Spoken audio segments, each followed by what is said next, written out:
Hello everyone. आज हम start करने वाले हैं SS701 communicating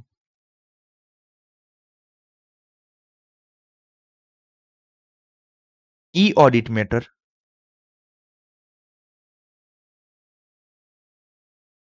in the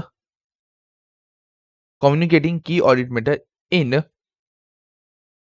in the independent auditor's report. एक ऑडिटर को जो भी की ऑडिट मैटर होती है अपने ऑडिट रिपोर्ट के अंदर डिस्क्लोज करनी रहती है कि भाई हमको लगता है ये वाली चीजें हमारे लिए की ऑडिट मैटर है।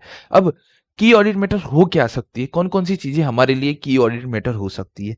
तो हम एक कंपनी ले लेते हैं, इन्फोसिस।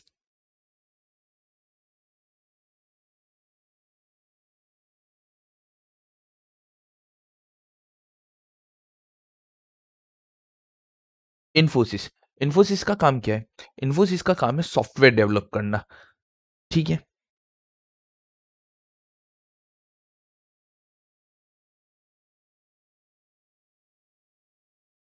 सॉफ्टवेयर डेवलप में क्या होता है कि हम किसी बैंक के लिए, इन्फोसिस किसी बैंक के लिए अगर सॉफ्टवेयर डेवलप करेगी,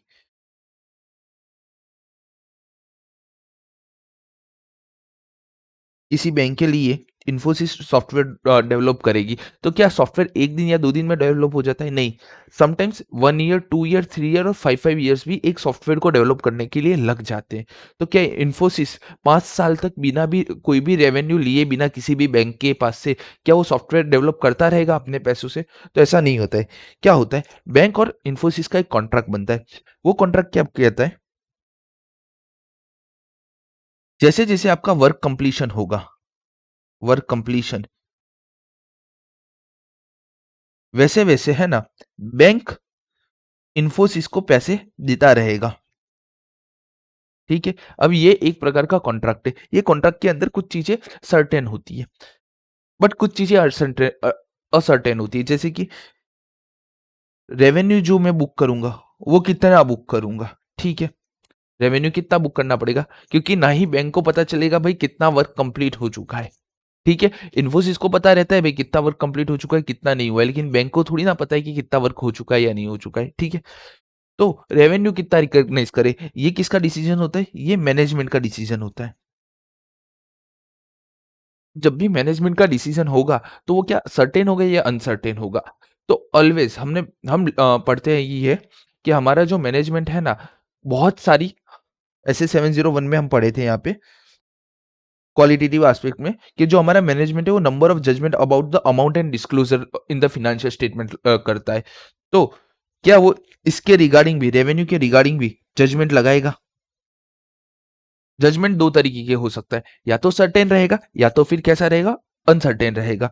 अब हमारा जो 24-25 ईयर जो अभी हमारा कंप्लीट हो चुका है लास्ट ईयर 24-25, उसके अंदर बैंक ने या फिर इन्फोसिस ने अपना अनुमान लगाया है, अपना एस्टिमेशन लगाया कि 40% वर्क डन हो चुका है। ठीक है। और 25 24-25 में इन्फोसिस ने अपने बैलेंस शीट, अरे अपने P&L के अंदर रेवेन्यू बुक कर दिया 40% ऑफ दैट वर्क। जितने का भी हो, 100 करोड़, 200 करोड़, जितने का भी प्रोजेक्ट हो, उसका 40% रेवेन्यू उसने उस साल पे कर दिया बुक। अब जब आप एज अ ऑडिटर वहां पे गए, तो आपका क्वेश्चन कैसे होगा, भाई ये 40% आपने कैसे गिना, आप हमें एक्सप्लेन कीजिए। तो उसके लिए क्या होता है, इन्फोसिस ने है ना अपने कुछ एक्चुअरी या फिर सर्टेन पर्सन जो इस फील्ड में एक्सपर्ट होते हैं, अपने लिखते एक्सपर्ट इन दिस फील्ड। जो बंदा एक्सपर्ट होता है ना इस फील्ड के अंदर, उसने अपना एक रिपोर्ट दिया होता है। उस रिपोर्ट के अंदर है ना कन्वे किया होता है कि कितना कितना वर्क होना चाहिए था, उसमें से कितना कितना वर्क हो चुका है, और उसके अकॉर्डिंग ये 40% वर्क डन हो चुका है, हम ऐसा मानते हैं। ठीक है। तो क्या होता है, ये रिपोर्ट है ना बैंक को भी जाता है, तो बैंक भी अपने अंडरस्टैंडिंग लेके पेमेंट कर देती है जो भी उसका रेवेन्यू रिकॉग्नाइज होता है। जैसे कि 40% है ना, तो ऑलवेज बैंक हमेशा कम का पेमेंट करेगी, 30-35%। ठीक है। वैसे ही ये रिपोर्ट ऑडिटर भी अपने पास लेगा, और ऑडिटर क्या बोलेगा कि ये रिपोर्ट तो सही है, ठीक है, क्योंकि ऑडिटर यहाँ का एक्सपर्ट नहीं है। जो बंदा एक्सपर्ट है उसने रिपोर्ट दिया है, तो ऑडिटर तो क्या बोलेगा भाई ये सही है। बट ऑडिटर को ऐसा अंदर से हो रहा है, ये क्या 40% सही है या नहीं है, भले ही मेरा एक्सपर्टीज नहीं है। या तो ऑडिटर इस केस में क्या कर सकता है, इस केस में किसी थर्ड पर्सन को बुला के फिर से वो पूरा का पूरा वर्क करवा सकता है कि भाई ये जो रिपोर्ट है वो सही है या नहीं है, तुम मुझे चकास के दो या मुझे प्रूव करके दो। ठीक है, हो गया कि ये जो भी अमाउंट यहाँ पे 40% आ रहा है वो सही है। तब भी ऑडिटर को हो रहा है कि मुझे है ना ये यूजर्स को बताना चाहिए। मुझे ऐसा लगता है कि यूजर अगर इस चीज को जानेगा कि जो प्रोजेक्ट इस साल लिया था उसका 40% वर्क इन लोगों ने कंप्लीट किया है और उसका रेवेन्यू इतना होता है। ये मुझे और यूजर्स को, जो हमारे फिनेंशियल यूजर्स है, government, stake holders, share holders, bank, इन सबको मुझे बताना है कि ये चीज हो रहा है, ऐसा चीज हो रहा है इसके अंदर। तो वो क्या करती है, उसके लिए जो हमारा आईसीआई है, जो हमारा ऑडिट रिपोर्ट है, उसने हमें क्या बोला, उसने हमें बोला ऐसी चीजें अगर आपको शो करनी है या फिर ऐसी चीजें आपको बतानी जो आपको लगता है कि एक यूजर जानेगा ना तो उसका अंडरस्टैंडिंग फिनेंशियल स्टेटमेंट के रिगार्डिंग अच्छा बैठेगा। क्या बैठेगा, उसको पता चलेगा पी एंड एल में जो ये रेवेन्यू लिखा है ना, इसमें से ये जो 40% वाला जो है ना पार्ट, वो अभी 40% है, अभी 60% पार्ट और रिकॉग्नाइज होगा अपकमिंग ईयर्स में। ठीक है, तो ये मुझे बताना है सामने वाले को। तो ऑडिट रिपोर्ट ने क्या बोला भाई, ऐसे तो आप कहीं पे भी ऐसे डाल नहीं सकते हो, तो आप ऐसा करो, ये एक सिग्निफिकेंट मैटर है, इसको हम क्या बोलेंगे, इसको हम बोल देते हैं भाई की ऑडिट मैटर।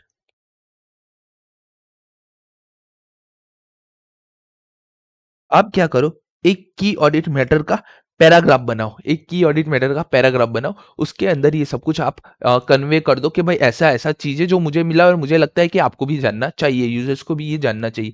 तो इस तरीके से की ऑडिट मैटर अस्तित्व में आया या फिर की ऑडिट मैटर आया। ठीक है,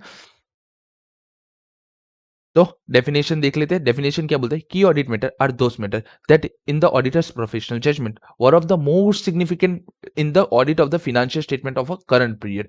ठीक है, की ऑडिट मैटर क्या है, की ऑडिट मैटर ऐसे मैटर से, ऐसे मैटर से ऑडिटर के प्रोफेशनल जजमेंट में मोस्ट सिग्निफिकेंट रखते हैं। मोस्ट सिग्निफिकेंट किस लिए, किस रिगार्डिंग मोस्ट सिग्निफिकेंट लगते हैं, जो भी फिनेंशियल स्टेटमेंट ऑडिट होने वाले हैं हमारे, जो भी फिनेंशियल स्टेटमेंट ऑडिट होने वाले हैं करंट पीरियड के, वहां पे मुझे ये सारी चीजें मोस्ट सिग्निफिकेंट लगती है जो मुझे यूजर्स को बताना चाहिए। ठीक है, अब की ऑडिट मैटर हमें मिलेगा कैसे, तो key audit matter are selected from matter communicate to with TCWG. आप जो भी चीजें कम्युनिकेट करते हो टीसीडब्ल्यूजी के साथ कि भाई ये मेरी फाइंडिंग्स है, देख लो एक बार आप, तो उन्हीं फाइंडिंग्स में से कोई एक आधा चीज आपके लिए की ऑडिट मैटर हो सकता है। ठीक है, तो सबसे पहले हम क्या करते हैं, सबसे पहले हम डेफिनेशन लिख देते हैं।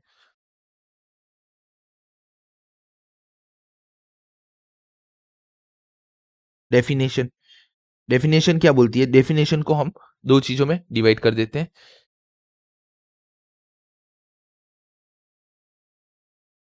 Key audit matter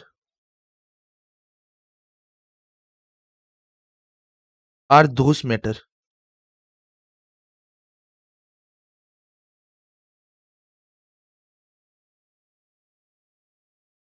that in the auditor's professional judgement,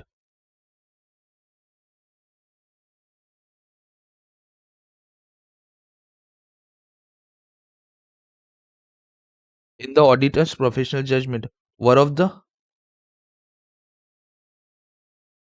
most significant,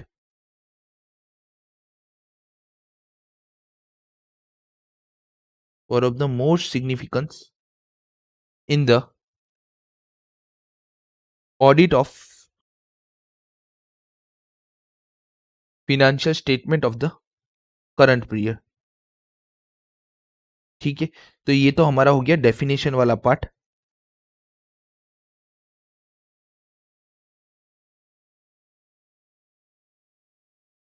ये हमारा हो गया डेफिनेशन वाला पार्ट। डेफिनेशन क्या बोलती है, key audit matter are those matter, मेरे साथ साथ बोलना, अभी आपका एग्जाम है 19 जनवरी को। Key audit matter are those matter that in the auditor's professional judgement were of the most significant in the audit of the financial statement of the current period. एक और बार, key audit matter are those matter that in the auditor's professional judgement, key audit matter are those matter that in the auditor professional judgment were of the most significant in the audit of the financial statement of the current period। ठीक है, ये definition हुआ। अब की audit matter हम select कैसे करते हैं, सिलेक्शन का प्रोसेस क्या है। तो की ऑडिट मैटर हम सिलेक्ट कैसे करते हैं? Key audit matter are selected from matter communicate with TCWG. तो मैटर कम्युनिकेटेड विथ टीसीडब्ल्यूजी, जो भी मैटर हम टीसीडब्ल्यू के साथ कम्युनिकेट करते हैं वहां से हम की ऑडिट मैटर उठाते हैं। तो ये डेफिनेशन के अंदर टोटल दो चीजें दी है, एक डेफिनेशन है और एक सिलेक्शन कैसे होता है।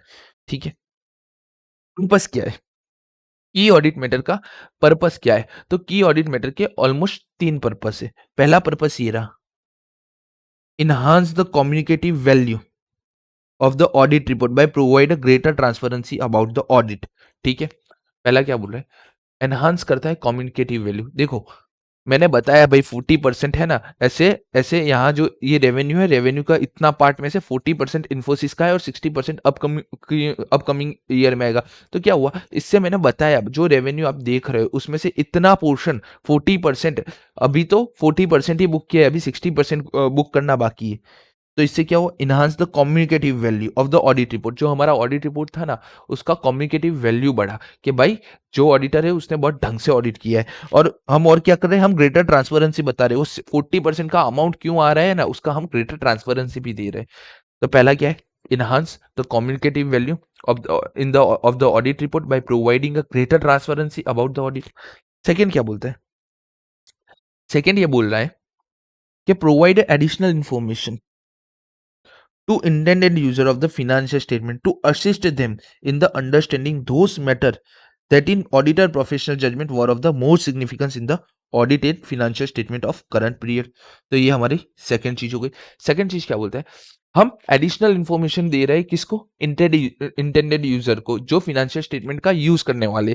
क्यों दे रहे हैं? उनको हम बताना चाहते हैं कि ऑडिटर का समझना, ऑडिटर का प्रोफेशनल जजमेंट बोलता है कि ये वाली मैटर है ना, वर ऑफ द मोस्ट सिग्निफिकेंट है। देखो यहां से यहां तक का पोर्शन देखोगे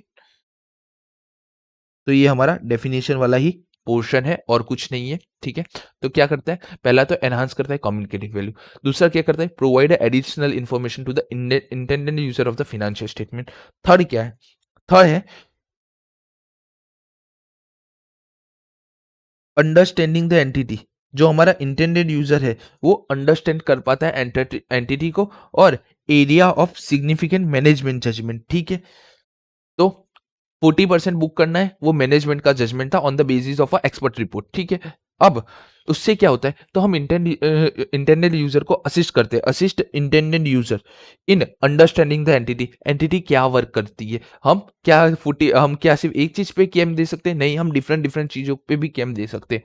केम के लिए कोई रिस्ट्रिक्शन नहीं, क्या कैसे कैसे देने का है, बट वो प्रोफेशनल ऑडिटर का प्रोफेशनल जजमेंट जो बोलता है ना, उसके ऊपर वो केम दे सकता है। तो हम एंटिटी के बारे में बेटर मैनर में बता सकते हैं। अगर पहले एंटिटी ऐसी थी एक साल पहले और एक साल के बाद मर्जर हुआ है एंटिटी का, तो क्या बता बता सकते हैं हम कि उसका इकोनॉमिक साइज बढ़ गया है, उसका प्रोडक्शन कैपेसिटी बढ़ गया है, उसकी वजह से रेवेन्यू बढ़ा है। तो हम एंटिटी का अंडरस्टैंड उनको बेटर मैनर में कर पाएंगे। Area of significant management judgement, हम क्या बोलते हैं SS70 में भाई, ऑडिटर मैनेजमेंट का काम है जजमेंट लेना, डिस्क्लोजर लेना फिनेंशियल स्टेटमेंट के अंदर। तो कोई जगह पे सिग्निफिकेंट मैनेजमेंट जजमेंट होगा तो वो सिग्निफिकेंट जजमेंट भी हम बता पाएंगे। तो टोटल ये तीन चीजें हैं। ये तीन चीज क्या है भाई, purpose of communicating key audit matter, ये तीन पर्पस है कि हमको कम्युनिकेट करने के। Purpose of a KAM. ठीक है, पहला क्या था? तो पहला हमारा था इनहांस द कम्युनिकेटिव वैल्यू।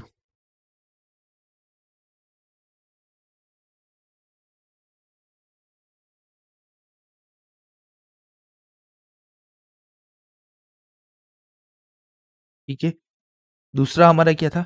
दूसरा हमारा था दूसरा हमारा था प्रोवाइड एडिशनल इंफॉर्मेशन। हम एक ऑडिटर प्रोवाइड करता है एडिशनल इंफॉर्मेशन।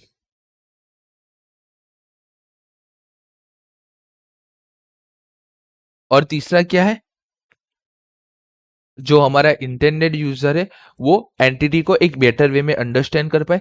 तो understanding in entity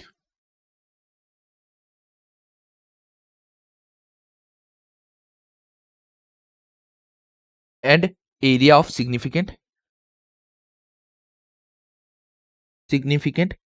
management judgement. ठीक है, तो ये टोटल 3 चीजें हैं।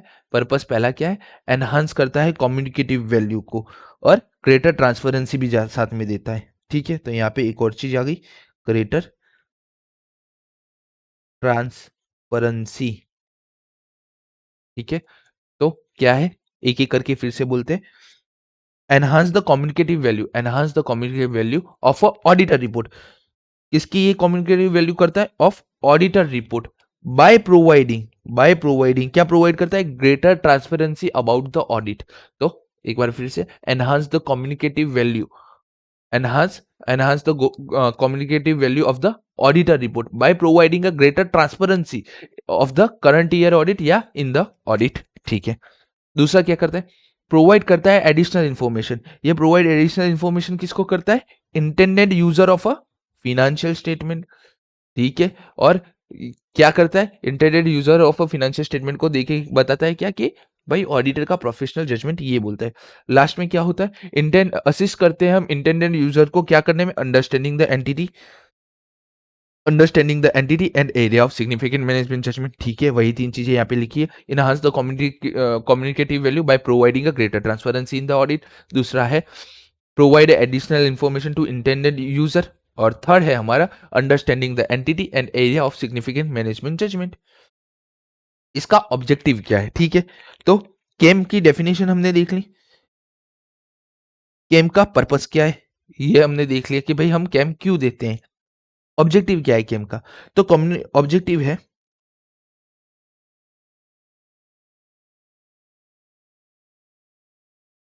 communicating key audit matter in the auditor report. The objective of the auditor are to determine करना की ऑडिट मैटर को। भाई कौन कौन सी की ऑडिट मैटर है वो डिटरमाइन करना। पहला काम क्या है हमारा ऑब्जेक्टिव के अंदर? डिटरमाइन करना। And having a formed opinion on the financial statement. इसकी वजह से हम पूरे फाइनेंशियल स्टेटमेंट पर ओपिनियन डालते हैं। And communication those matter bye describing them in the auditor report. और इस मैटर्स को हम ऑडिटर के रिपोर्ट के अंदर हम डिस्क्राइब भी करते हैं। दूसरा काम हमारा है फॉर्म करना ओपिनियन। फॉर्म करना ओपिनियन किसके ऊपर? On the whole financial statement. क्या हम जो हमने की ऑडिट मैटर दी है उसके ऊपर ओपिनियन फॉर्म करते हैं? नहीं, हम पूरे फाइनेंशियल स्टेटमेंट पे की ऑडिट मैटर जो इंपॉर्टेंट मैटर है उसके ऊपर हम ध्यान देके हम पूरे फाइनेंशियल स्टेटमेंट के ऊपर भी ओपिनियन फॉर्म कर सकते हैं। और third, communicate those matter bye describing them in the auditor report. Total 3 चीजें। पहला डिटरमाइन करना की ऑडिट मैटर, फॉर्म करना opinion on the financial statement कि भाई केम अगर बढ़िया है तो फिनेंशियल स्टेटमेंट भी बढ़िया होने चाहिए। ठीक है, और communicate those matter bye describing them in the audit report. जो भी हमने केम ढूंढे ना उसको हम ऑडिट रिपोर्ट में भी डिस्क्राइब करेंगे। सबसे पहले हमने क्या बात की? भाई हमारा काम क्या है? डिटरमाइन करना केम को। तो केम को हम डिटरमाइन करते हैं। तो केम की ऑडिट मैटर एक पर्टिकुलर एंटिटी में की ऑडिट मैटर है कि नहीं है वो हमें कैसे पता चलता है? तो आईसीआई ने बोला है 3 जगहों से हमें केम मिल सकता है। पहली, area of high assess risk of material misstatement और significant risk identify in accordance with SS 315। देखो, किसी जगह पे रिस्क ऑफ मटेरियल मिसस्टेटमेंट बहुत ही ज्यादा है, रोमम बहुत ही ज्यादा है। तो क्या रोमम बहुत ज्यादा होगा तो क्या हमें उसको बारीकी से चेक करना पड़ेगा? यस, उसे बारीकी से चेक करना पड़ेगा। तो वो हमारे लिए क्या बन जाता है? वो हमारे लिए की ऑडिट मैटर बन जाता है। की ऑडिट मैटर का मतलब ही यही कि हम बहुत ही ध्यान से उस चीजों को चेक करते हैं। तो area of high assess risk of material misstatement, या तो फिर कहीं पे सिग्निफिकेंट रिस्क है जिसकी वजह से मेरा ओपिनियन मॉडिफाइड होगा, तो वो सिग्निफिकेंट रिस्क को भी हम बहुत ढंग से चेक करेंगे। दूसरा एंड तीसरा, सबसे पहले हम तीसरे की बात कर लेते हैं। तीसरा बोलता है effect on the audit of significant event and transaction that occur during the period. ठीक है, कोई सिग्निफिकेंट इवेंट और ट्रांजेक्शन अकर हुआ है during the period. During the period मतलब कि एक जो भी हमारा ऑडिट का पीरियड है, ऑडिट करने का पीरियड नहीं, और जो फिनेंशियल स्टेटमेंट का पीरियड है, उस पीरियड में अगर कोई सिग्निफिकेंट इवेंट और ट्रांजेक्शन हुए हैं तो उसको भी हम कैम के अंदर कवर कर सकते हैं। ठीक है, सेकंड क्या बोलता है? Significant auditor judgement relating to area in the financial statement that involves significant management judgment including accounting estimated that have been identified as having a high estimation uncertainty। बोल दो नहीं समझ में आया, बोल दो नहीं समझ में आया आपको, नहीं समझ में आया। क्या बोलता है? जो ऑडिटर का जजमेंट है, सिग्निफिकेंट ऑडिटर जजमेंट, ऑडिटर का जो सिग्निफिकेंट जजमेंट है relating to the financial statement में उन हिस्सों पे ऑडिटर का जजमेंट, ऑडिटर ज्यादा ध्यान देता है किन हिस्सों में, जहां पे सिग्निफिकेंट मैनेजमेंट जजमेंट रहता है। ठीक है, मैनेजमेंट कोई सिग्निफिकेंट जजमेंट लेगा तो ऑडिटर का जजमेंट सिग्निफिकेंस कहाँ पे होगा, ऑडिटर का ध्यान वहीं पे होगा ज्यादातर कि भाई मैनेजमेंट ने ऐसा जजमेंट क्यों लिया। तो सिग्निफिकेंट ऑडिटर जजमेंट, जहां पे सिग्निफिकेंट मैनेजमेंट जजमेंट रहता है, जहां पे इंक्लूडिंग रहता है accounting estimation that have been identified as a high estimation uncertainty. ठीक है, अगर आप ये नहीं लिखोगे तो भी चलेगा, आपको इतना तो याद रखना पड़ेगा यहाँ पे, जहां जहां पे सिग्निफिकेंट मैनेजमेंट का जजमेंट होता है और जिसका एस्टिमेशन हाई अनसर्टेनिटी है, मतलब कि मैनेजमेंट बोल रहा है होगा ये और हो कुछ और ही रहा है।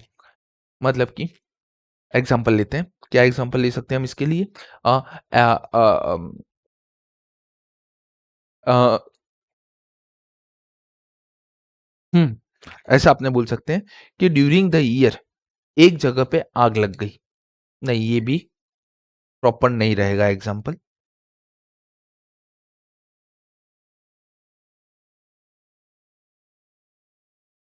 हेलो। हाँ, एक अम, एक मोटरसाइकिल है, एक ईवी की है,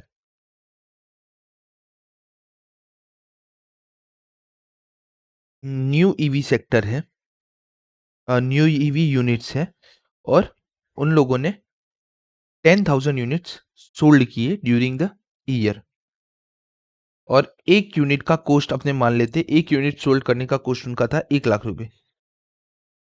ठीक है, अब इन लोगों ने क्या बोला, इन लोगों ने ऐसा बोला कि अगर 2 इयर्स के अंदर अंदर 2 इयर्स के अंदर अंदर कोई भी प्रकार का आपका बैटरी का, ईवी है मतलब बैटरी में प्रॉब्लम आएगा, कोई भी प्रकार से आपके बैटरी में, कोई भी चीजों से आपकी बैटरी में अगर कोई प्रॉब्लम आता है, दैट कॉल्ड कंपनी डिफॉल्ट की वजह से। मैनुअल डिफॉल्ट अगर पर्सन ने डिफॉल्ट किया है तो उसका तो कंपनी कभी भी रीइंबर्स नहीं करती, बट कंपनी डिफॉल्ट की वजह से वहां पे कोई प्रॉब्लम आता है, तो उन्होंने बोला कि हम 2 इयर्स के अंदर अंदर अगर आपको कोई भी डिफॉल्ट आता है तो हम पूरा फ्री ऑफ कॉस्ट रिपेयर करेंगे।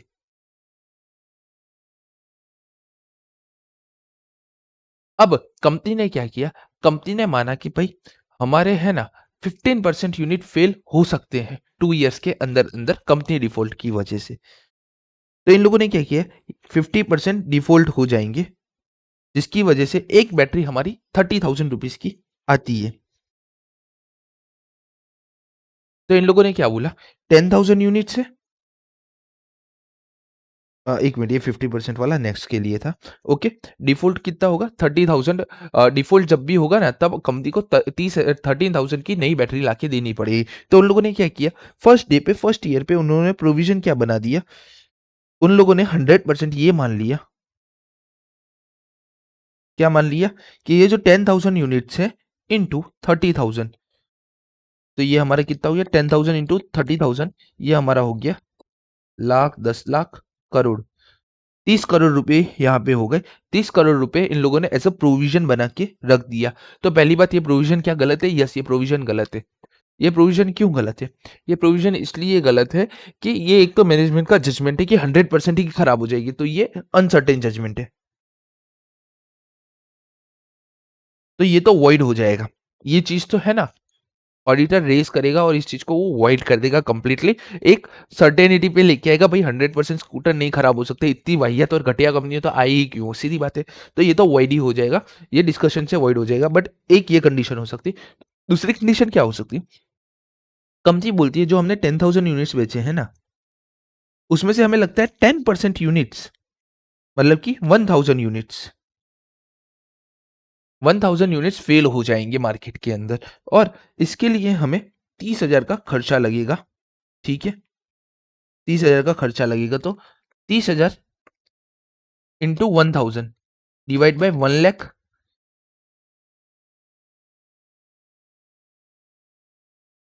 तो यहाँ पे टोटल खर्चा आएगा 30 लाख का। तो कंपनी क्या बोलती है, हमें 30 लाख का प्रोविजन बनाना चाहिए। अब ये क्या 30 लाख का प्रोविजन आपको वैलिड लग रहा है, देखो फ्यूचर के बारे में मुझे नहीं पता है, होने में ये 10,000 के 10,000 स्टॉक भी पूरा का पूरा 2 साल के अंदर अंदर खराब हो सकता है कंपनी डिफॉल्ट की वजह से, या तो फिर 10% भी हो सकता है, या तो फिर ऑन द लिस्ट 1% भी हो सकता है, या तो 0% हो सकता है। डन?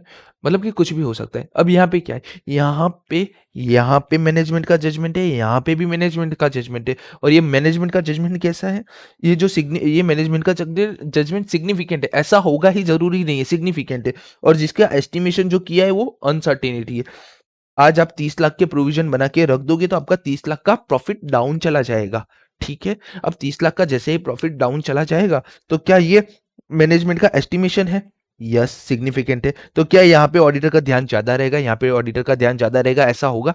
इसको कम करने के लिए भाई वो एक्सपर्टीज से बात करेगा, क्या ऐसा हो सकता है, ये नहीं वो नहीं, वो अदर बात है। बट आप समझे, जब भी सिग्निफिकेंट मैनेजमेंट जजमेंट होगा, ये जजमेंट उठा लो, ये दोनों सिग्निफिकेंट मैनेजमेंट जजमेंट है, जिसका एस्टिमेशन करना अनसर्टेनिटी है।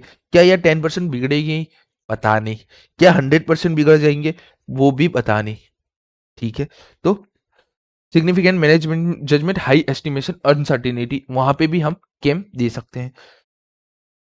तो second, determination of KAM. KAM हम डिटरमाइन कैसे करते हैं?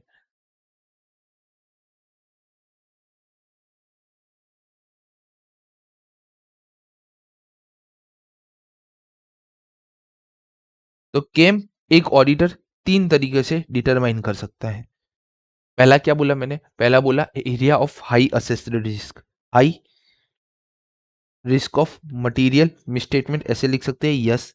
दूसरा मैंने क्या बोला? दूसरा हमने बोला भाई सिग्निफिकेंट इवेंट और ट्रांजेक्शन है करंट पीरियड में, सिग्निफिकेंट और ट्रांजेक्शन है ड्यूरिंग द पीरियड में। सिग्निफिकेंट इवेंट एंड ट्रांजेक्शन कब? ड्यूरिंग द पीरियड, के पूरे साल में कोई सिग्निफिकेंट इवेंट या ट्रांजेक्शन हुए। और तीसरा मैंने क्या बोला? तीसरा मैंने बोला जहां पे भी हमारा मैनेजमेंट का सिग्निफिकेंट जजमेंट है, सिग्निफिकेंट मैनेजमेंट जजमेंट। ठीक है, डन।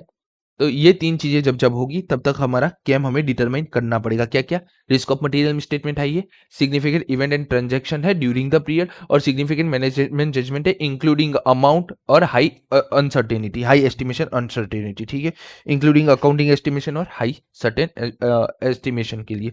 ठीक है, अब बात करते हैं कम्युनिकेटिंग की ऑडिट मेथड। फटाफट इसको बताते हैं, आएगा तो 2 मार्क्स में आएगा, ऊपर का ये वाला पोर्शन 3 मार्क्स में आ सकता है। केम की डेफिनेशन के साथ आपको लिखना हो सकता है। पर्पस 3 मार्क्स में आ सकता है, 3 पॉइंट है, 3 मार्क्स में आ सकता है। क्या हो सकता है? डेफिनेशन ऑफ केम पूछे और पर्पस साथ में पूछ ले। डेफिनेशन ऑफ केम 2 मार्क्स की या 1 मार्क्स की, और पर्पस 3 मार्क्स का हो सकता है। ठीक है, आपको क्या पूछ सकता है? केम, कम्युनिकेटिंग केम मतलब कि ऑडिटर शैल डिस्क्राइब ईच की audit method is a appropriate सब हेडिंग। ऑडिट रिपोर्ट में हम केम कैसे दिखाएंगे? तो अप्रोप्रिएट सब हेडिंग के अंदर सेपरेट सेक्शन के ऑडिट रिपोर्ट में under the heading came, audit report में एक सेपरेट सेक्शन होगा जहां पे हम केम का इंट्रोडक्शन करेंगे, और वहां पे हम इंट्रोडक्टरी लैंग्वेज में ये दोनों चीजें वहां पे कंपलसरी होनी चाहिए। क्या होनी चाहिए? तो पहले तो केम की डेफिनेशन है। A key audit matter are those matter in the auditor professional judgment were of the most significant significance in the audit of the financial statement of the current period। और दूसरा क्या होना चाहिए? दूसरा हमें बताना है भाई मेरा काम क्या है? मेरा काम है फिनेंशियल स्टेटमेंट पर ओपिनियन देना, ना कि कैम पे देना। तो हम क्या बोलेंगे? The matter were address in the context of the audit of the financial statement as a whole and forming a auditor opinion thereon that does not provide a separate opinion on the। इतना सब नहीं लिखोगे ना, इतना भी आपने लिख दिया ना, बहुत है।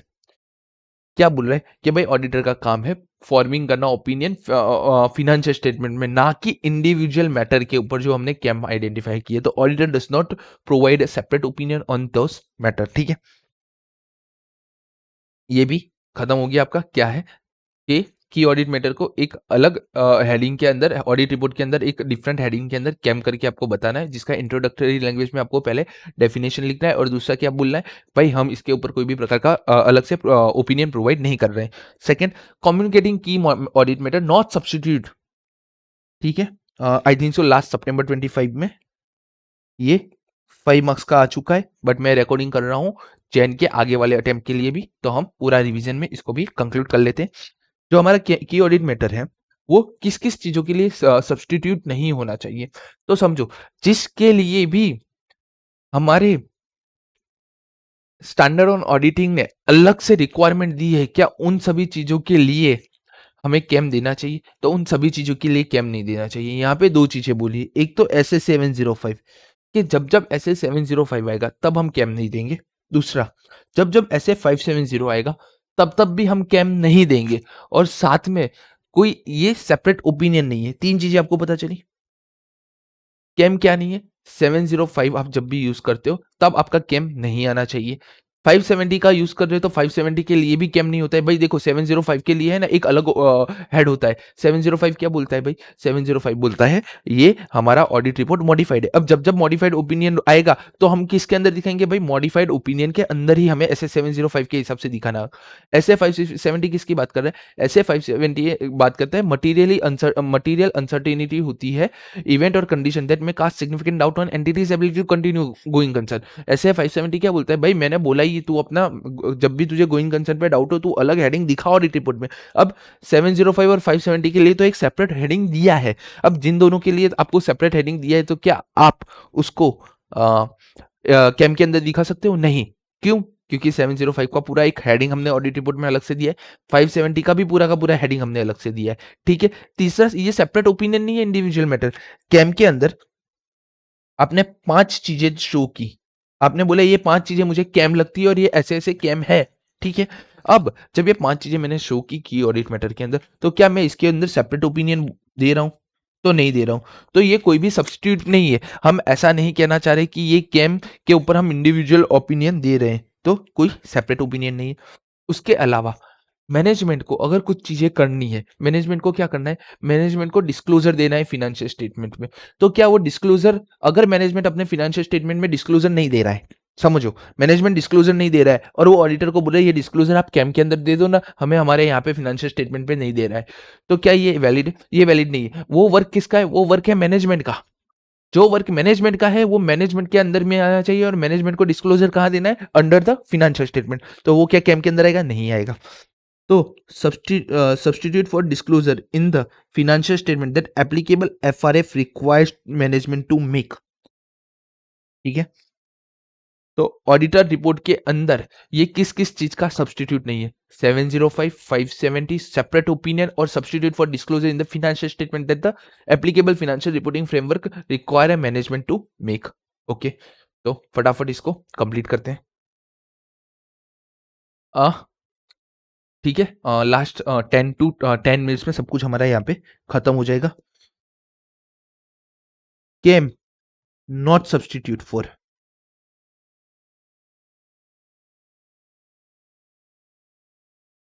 केम किस किस का सब्सटीट्यूट नहीं है। तो मैंने पहले क्या बोला भाई, पहले तो जिसके रिगार्डिंग हम सेपरेट बात करते हैं, तो हम किसके रिगार्डिंग सेपरेट बात करते हैं, 705। तो ऐसे 705 के लिए हमने स्पेशल ऑडिट रिपोर्ट के अंदर एक हेडिंग दे के रखा है, तो क्या वो कैम के अंदर आएगा, नहीं आएगा। दूसरा मैंने बोला भाई SA570 के लिए भी हमने ऑडिट रिपोर्ट के अंदर एक अलग से पैराग्राफ दिया है, तो उसके रिगार्डिंग भी नहीं आएगा। उसके अलावा भाई ये इंडिविजुअल मैटर के अंदर सेपरेट ओपिनियन नहीं है।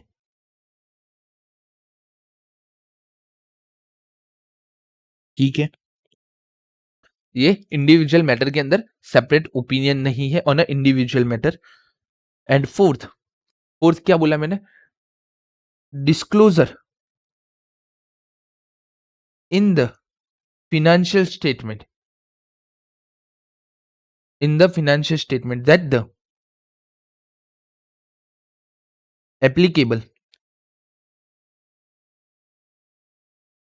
applicable financial reporting framework require management to make. जो भी चीज मैनेजमेंट को करनी है वो मैनेजमेंट ही करेगा और कोई नहीं करेगा। ठीक है, तो ऐसे 705 इतना लिखोगे मार्क्स नहीं मिलेंगे, तो आपको क्या लिखना पड़ेगा, ऐसे 705 auditor expressing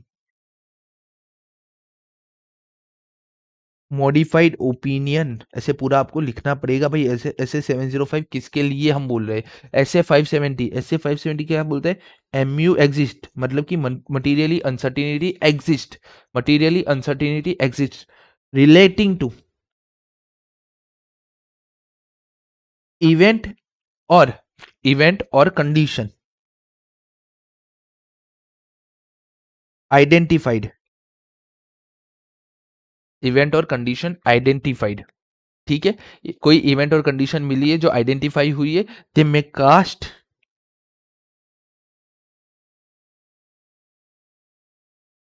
significant doubt on entity's ability to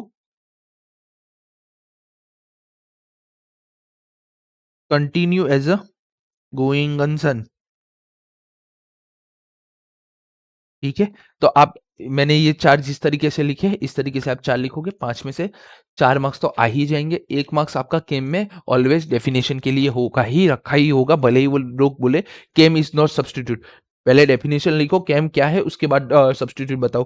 क्योंकि तुम समझो यहाँ पे 4 पॉइंट है, 1 2 3 4, 4 मार्क्स तो वो दे ही देगा इतने पॉइंट लिखने पे। वो 1 मार्क्स एडिशनल क्यों देखेगा? आपका एडिशनल नॉलेज देखने के लिए। एडिशनल नॉलेज में क्या आएगा? एडिशनल नॉलेज में डेफिनेशन आपको आता है कि नहीं आता है, ठीक है। जनरली हमारा इंस्टीट्यूट हमें बता देता है भाई डेफिनेशन कैसा होना चाहिए, ठीक है। तो कैम क्या बोलता है ऐसे 705 के बाद कैम किस किस का सब्स्टिट्यूट नहीं है? 705 का, 570 का, सेपरेट ओपिनियन का, और डिस्क्लोजर जो मैनेजमेंट को करना होता है उसका। कम्युनिकेटिंग विद टीसीडब्ल्यूजी, हमें, हमने पहले ही बात की भाई हम टीसीडब्ल्यूजी के पास बैठ के ही कैम निकालते हैं। तो अगर आपने कोई भी कैम डिटरमाइन किया है तो वो आपको कम्युनिकेट करना पड़ेगा। Auditor shall communicate with TCWG, क्या क्या कम्युनिकेट करेगा? पहला वो कम्युनिकेट करेगा, यहाँ पे और लिखा है, या तो ए कम्युनिकेट करना आएगा या तो उसको बी वाला पार्ट कम्युनिकेट करने को आएगा। पहला क्या? अगर उसने कोई भी कैम डिटरमाइन किया है तो, अगर देर आर नो की ऑडिट मैटर, ठीक है। पहला क्या बोलता है भाई? पहला वो बोलेगा कोई भी की ये सारे की ऑडिट मैटर है, ये चीजें हमने की ऑडिट मैटर है, तो हम क्या जाके कम्युनिकेट करेंगे भाई ये चीजें की ऑडिट मैटर है, तो those matter that auditor has determine the KAM, जो भी की ऑडिट मैटर ऑडिटर ने डिटरमाइन किए वो जाके कम्युनिकेट करेगा। या तो फिर कोई भी की ऑडिट मैटर नहीं है कैम में, अगर की ऑडिट मैटर नहीं है तो वो भी वो जाके बताएगा। मतलब कि टीसीडब्ल्यूजी को अगर कुछ है तो भी बताना है, अगर कुछ नहीं है तो भी उनको हमें कम्युनिकेशन करके बताना है भाई मुझे कोई कैम नहीं मिला है, आपको पता हो तो आप मुझे बता दो, सीधी बात है।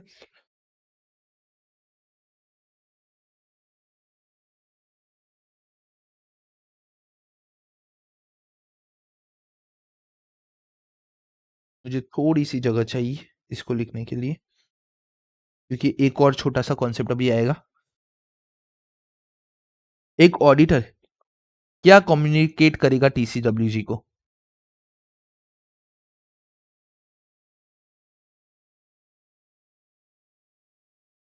अगर कुछ उसने डिटरमाइन किया, determine KAM, auditor has determine any KAM, कोई भी उसने कैंप डिटरमाइन किया है तो वो, या तो फिर, या तो फिर और नो की ऑडिट मैटर, ये दोनों चीजें वो, नो कैंप, ये दोनों चीजें वो वहां पे जाके ऑडिटर उसको बताएगा टीसीडब्ल्यूजी के। अगर उसने कोई कैंप ढूंढा है तो वो बताएगा, अगर उसने कुछ भी नहीं ढूंढा है तो वो भी बताएगा, ठीक है। अब कैंप किस किस को एप्लीकेबल है, देखना ये चीज है ना, काफी लोगों को नहीं पता होती है, मैं आपको बता देता हूँ। रीजन क्या है? ये कैंप की एप्लीकेबिलिटी है ना समरी वाले पार्ट में दी है, और कोई पढ़ता नहीं है। जो है ना सेल्फ स्टडी करते हैं ना वो समटाइम्स वो वाला पार्ट है ना छोड़ देते हैं। तो कैम की एप्लीकेबिलिटी क्या क्या है? तो देखो पहले ये एग्जांपल दिया है समरी के पार्ट में, बाद में यहाँ पे एक एप्लीकेबिलिटी वाला दिया है। देखो एट ग्लांस का मीनिंग ऑलवेज होता है, ये समरी वाला पार्ट है। तो क्या है, लोग समरी वाला पार्ट है ना छोड़ देते हैं। तो समरी वाले पार्ट में यहाँ पे केम के बारे में बोला गया है, ठीक है। बाकी सब तो समरी ही है, ठीक है। तो कैम के बारे में बात कर लेते हैं कि इसका एप्लीकेबिलिटी क्या है। तो हमारे लिए ये और ये दोनों चीजें बहुत ही इंपॉर्टेंट है, ठीक है। एमसीक्यू के लिए ज्यादातर इंपॉर्टेंट है। The SA applies to audit of a complete set of,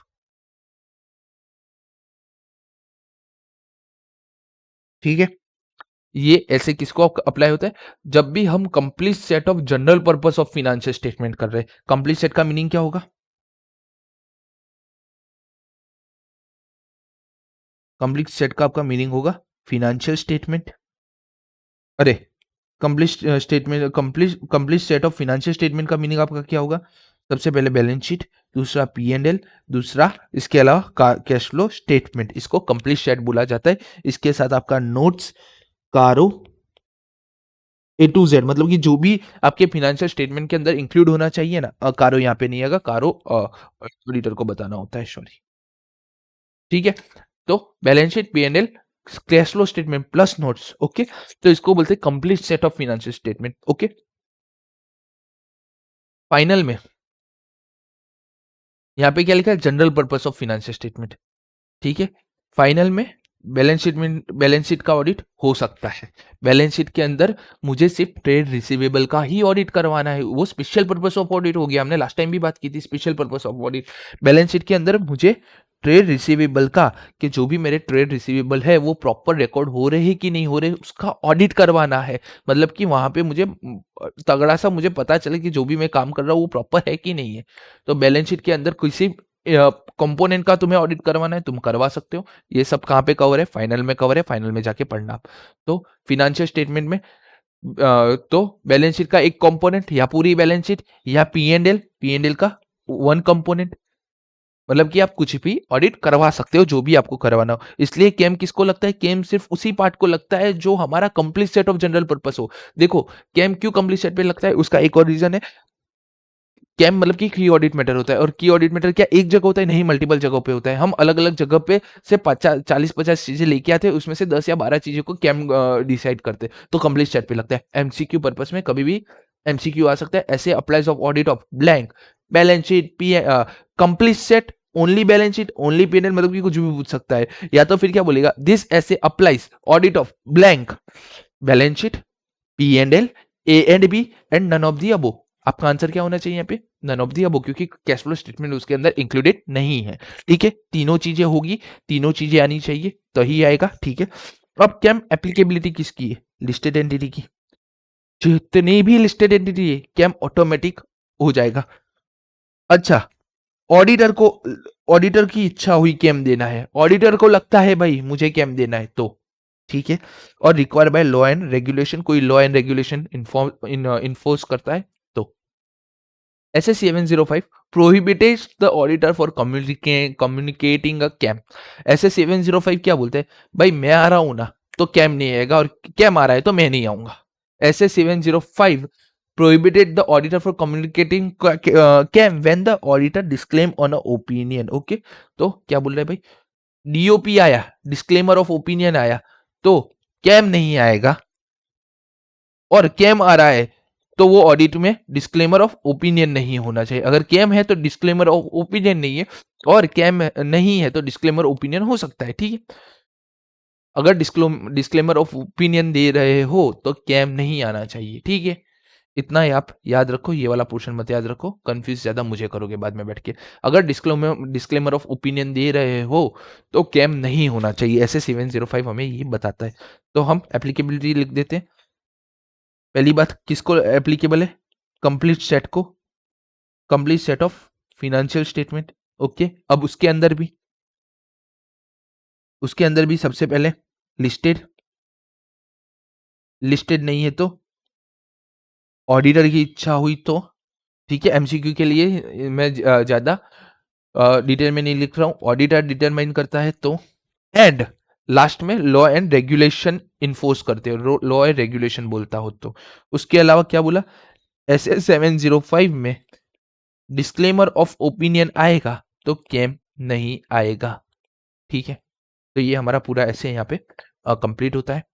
around around हमने 45 मिनट्स के अंदर पूरा ऐसे का रिवीजन करवा दिया है। ये रिवीजन May 26 वालों के लिए भी पूरा का पूरा एप्लीकेबल है, आप देख के एंजॉय कर सकते हो अगर आपके ऑडिट के लेक्चर खत्म हो चुके हो। ठीक है, लाइक करो, शेयर करो, सब्सक्राइब करो। ऐसे वीडियो अच्छे लगे तो मेरे को बोलो, मैं और भी ऐसे सीए इंटर ऑडिट के वीडियो लेके आऊंगा। ठीक है, तब तक के लिए बाय बाय।